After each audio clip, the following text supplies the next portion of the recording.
আসসালামু আলাইকুম, কি অবস্থা সবাই? সবসময় R15 V3 রেসিং মডিফিকেশনের জন্য সবাই কমেন্ট করেন। তো রেসিং মডিফিকেশন কিন্তু সব কাস্টমার চয়েস করে না। যেসব কাস্টমার আমাদের কাছে আসে ডিসিশন নেই যে কি ধরনের মডিফিকেশন করলে গাড়িটি জোস একটা লুকে চলে আসবে, ওই ভিডিওগুলো আর ওই গাড়িগুলোর ভিডিও সবসময় ইউনিক দেখবেন। আর আলহামদুলিল্লাহ আজকের গাড়িটি একেবারে ইউনিক। আর এই গাড়িটি সোনাগাজী বাজারে সবাই দেখবেন, কারণ এটা আমাদের প্রিয় টিকটকার ভাই এইচডি ফয়সাল ভাইয়ের গাড়ি, কারণ আমরা ওনাকে সবাই চিনি।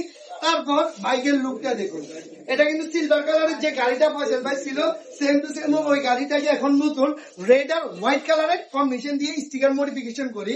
গাড়িটি সকাল 9টা বাজে আসে, এখন বাজে আপনার 7:30 প্লাস।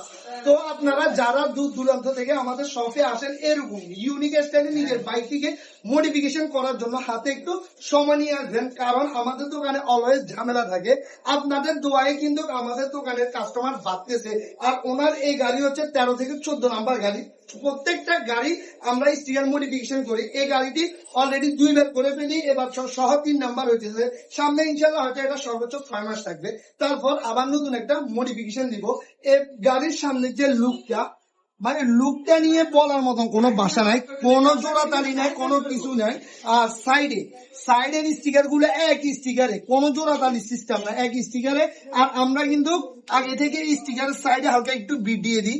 চাকার যে পানিগুলোর স্পিডের কারণে হয়তো এটা হালকা উঠে যাইতে পারে, এ কারণেই এগুলো বিট দেওয়ার কারণে মানে বাইকের স্টিকারটা অতিরিক্ত টেকসই হয়। আর হচ্ছে কন্ডম ট্যাঙ্ক, ওই দিন একটা বাইক করছিলাম 14 গ্রাম বাজারের, অনেকেই কমেন্ট করছেন যে ভাই কন্ডম ট্যাঙ্কের স্টিকার কোথা থেকে পাইছেন। প্রথম কথা হচ্ছে আমরা যাদের কাছ থেকে স্টিকার গুলো বানাই বা ওনারা আমাদের ডিজাইনার আর আমরা মাপ দিয়ে দিই যে কোন কন্ডম ট্যাঙ্কের কি স্টাইলে ডিজাইনটা করব, তো আমরা নিজেরাও একটু ডিজাইন নিজে থেকে করে দিই।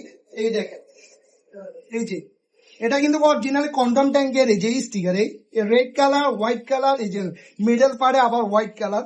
তো এগুলা করার পর খুবই জোশ আসে। আর সাইড কভারের কথা অনেকে কমেন্টে বলছেন, আমরাও গাড়ি করি, কিন্তু আপনার গাড়িগুলা কিভাবে নতুনের মতন হয়ে যায় সবকিছু ভিডিওতে যদি বলে দিই আপনারা শপে আসে কি দেখবেন। তো আলহামদুলিল্লাহ কিছু জিনিস ভিডিওর বাইরেও থাক।